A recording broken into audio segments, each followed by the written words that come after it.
Let's go. Instructors developing your coaching skills or aspiring windsurfers alike, the next few minutes are going to basically tell you how to stop yourself or your students having a grumpy, shocking time in the water and getting angry with their kid, or how to chill out, relax and enjoy yourself. I don't know about you, but when I get told to relax and I'm trying to learn a new skill, all I want to do is punch the coach in the face. I can't relax. Look at me, I'm in right now, probably mid 20 knots of wind. How do you expect me to relax? Stick with me and I'll tell you how.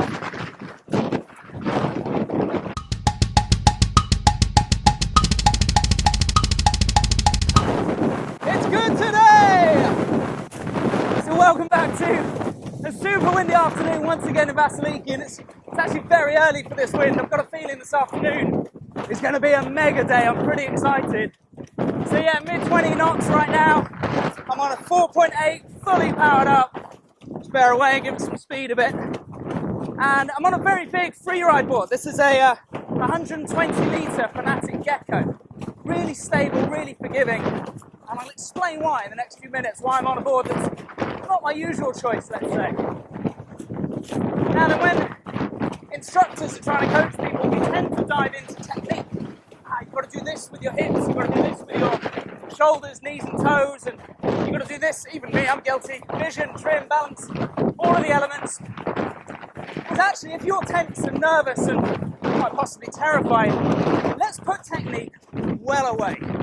It's really hard to practice a technique when you're scared, when you're not happy, when you're out of control. So let's think about something else. And as a coaching structure, very, very recognised in many sports. And I coach and have been coached in a lot of different sports. And it's called T.T.P.P.E.E.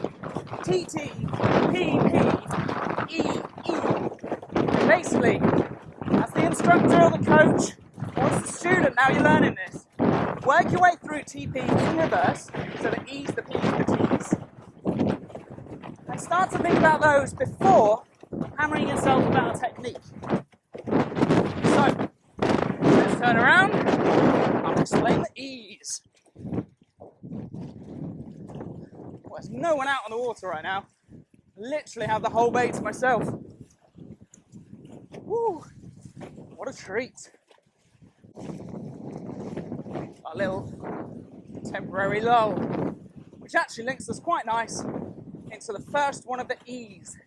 The environment you're in will make a huge difference to your state of mind, whether you're tensed and nervous and you can't relax, or whether I can relax and enjoy what I'm doing. And although you may not be able to change the actual environment because you've got to the beach, you've got your afternoon off and it's a windy afternoon, maybe you can change where you are within that environment. For example, here, if I go further upwind, eventually I'll get a little bit less wind. Further upwind I go in this sailing area, I get flatter water, much less scary. If I go on a big downwinder, by the time I hit the harbour over that way, huge, waist-high rolling chop and swell. Of course, if it is too much the environment, rather than beating yourself up that you can't windsurf and it's 30 knots and you're terrified, you know what? Maybe it's time just to call it a day, wait until the wind drops off, or be ready at the beach just that little bit earlier the next day. Find the right environment and you'll be able to relax and enjoy it. The wrong environment for you, it's hard. Similarly to that, is your equipment set up correctly? Woo, it's really windy. Is your equipment set up correctly for the environment and for you? People have been asking about rigging tips, and the most common thing I see about people rigging their sails wrong is not enough downhaul. You might have a bit extra power, which maybe you want, but with a flatter leech, which is less downhaul, that power is going to punch you hard. Cranking on a little bit more downhaul will make a much softer acceleration of power. So have you got enough downhaul on? There's definitely one consideration on that equipment.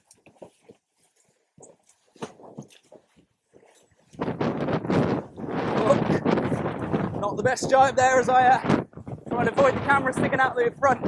On the same note of the equipment, don't pressure that you get around beaches and clubs of, oh, what are you doing on such a big board? You need to be on a sub 100 litre wakeboard, that's where it's at. You should be on a freestyle board. You know what? This is a 120 litre free ride board. Like I said earlier, very stable, very forgiving. And I'm having a great time. Really comfortable sailing. Of course, a comfortable board for you, it could be 140, it could be 160, 180 litres, whatever's comfortable. Don't feel that pressure to go smaller and smaller. Find something that's comfortable and then you can relax and start thinking about other things. Woo. Environment, equipment, psychological, I think a big part of the fear. How can we calm ourselves down inside our head? A lot of the time when I'm out with students, it takes just a few minutes break. We'll sit down and stop in this wind. Right, you can do it now. You know what? I haven't got to terrify myself. The wind doesn't change in those few seconds. Slow it down, spill the power, possibly even non-planing, just make your way back upwind a bit. Okay, I'm calming down. Have a little breath, which actually links me nicely into the physical. I'm physically terrified and psychologically terrified. How can I calm down? 2 points. I said one of them just then. Breathe. There's plenty of wind around. Take it into your lungs. Take a moment, whether you're sitting down or, like I am now, just depowered. The other one I quite like, which I've learned, I can't say I'm a yogi by any means. I do it very, very rarely, but something I was taught was tense everything, every single muscle in your body, and then let it wash away. I relaxed too much just there. Let it wash out of you. In or out the harness. Tense everything and relax out of the harness. Now I'm starting to soften up through a physical or a psychological thought, the 2 P's. The other physical you've got, of course, is you could be too tired or too cold. Both of those really start to affect your mental state and how you're feeling. Am I relaxed? You know what? I'm frozen. I can't relax because I'm too cold. Maybe it's time for a hot drink and a rest. I'm knackered. I need to get some energy in, a quick little chocolate bar and obviously not a beer, but you know, whatever you need. Then you're ready to go once again. Now I've touched upon the first of the T's in a couple of these. That's your tactics. Tactically, what direction am I going? Where have I chosen to sail? Can I just think, you know what, I don't need to go fast like I am now. I've slowed down and I've come a bit further upwind. You can probably see how flat it is now. That's quite nice for a cheeky little dive. Can I miss the camera on the way round? Just about. I mean, on a line of tactics, quite likely you're not really going to be trying a jibe if you're terrified. You're not happy, you can't relax. Let's go upwind and get our tacks nailed. Make sure I'm happy, comfortable. Make sure I can chill out that little bit more. And then you are, I'm ready for a jibe.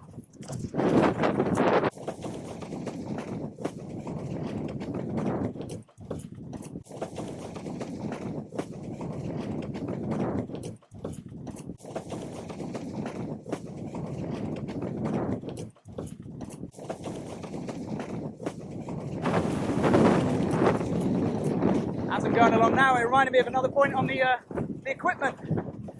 And I've said it in a lot of videos, so bear with me for a moment, but if your harness lines aren't correct, just stop, or don't stop, have a wiggle, go for them once again. Once those lines are correct, things become a lot easier.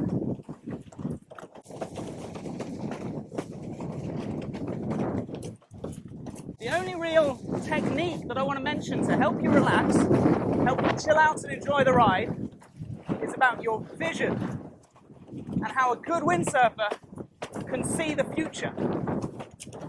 Vision means your head and shoulders should definitely be looking upwind. Even if you're not trying to go upwind, have a little look over that shoulder. If I'm going upwind, everything goes even further that way.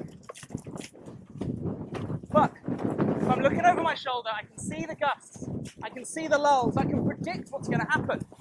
If I know, whoa, like that, a bit of a gust is about to hit me, I can sink back and down that a little bit more and enjoy it. Or, actually, this gust looks terrifying. I'm going to put a bit of weight to my back foot. I'll skew up into the wind a bit and I'll let the wind spill. But if you can't see the future, you can't see what's going on with that wind, when it hits you, it's a surprise. And I think it makes everything much more terrifying. That's about it for the technique. There are, of course, other techniques that will help you in strong winds or survival sailing or the times you're terrified, but we can go through and think equipment, environment, physical, psychological, tactical. What direction am I sailing? Am I trying to stay upwind? Am I playing with the gusts? Then actually a lot of things have been solved and you haven't really got to think about much technique. I think that sums us up nicely. Instructors and students use T.P.P.E.E. as a fault analysis, fault finding tool to figure out what's going wrong with you or your students. And at least for a little bit, put that technique away. If we've got fear, anxiety, you can see that you're tensing up or your students are tensing up. And to be honest, a lot of the time shouting at them to push their toes or drive through the front foot or whatever technique you're trying to tell them to do, let's find a different way of helping them out or helping yourself out. Thanks for joining me again on the Ride Long channel out here in Bass. It's just gone 3 o'clock. The sun is still high. There's going to be a mega wind this afternoon, and I've got a clinic coming up very soon actually with a young intermediate windsurfer who's progressing quite well, but a lot of you have been asking for me to do some fault analysis, so I'm going to try my best to get some good clips of what she's doing wrong. I'll then correct her and try and see if we can get her doing it better. So hopefully you can see the differences between what she's done pre and post coaching. Then maybe you'll see a little bit of yourself in her as well. So, I'll see you again very soon. Thanks for joining me. Make sure you smash that subscribe button. And if you haven't already, spread the love, share it amongst your friends. And if you really can, and I know it's tough, come and join me out here in the Cosmos Hotel, Vasiliki, or to be honest, anywhere at Vass. Pop in for a coffee, say hi, and we'll go for a bit of a windsurf in these epic conditions. I'm feeling comfortable. Give me a gust, we'll go around a jibe. That's not a gust, it's dropping off on me. Drop and push, just about on the plane. Woo! Sort of. See you next time.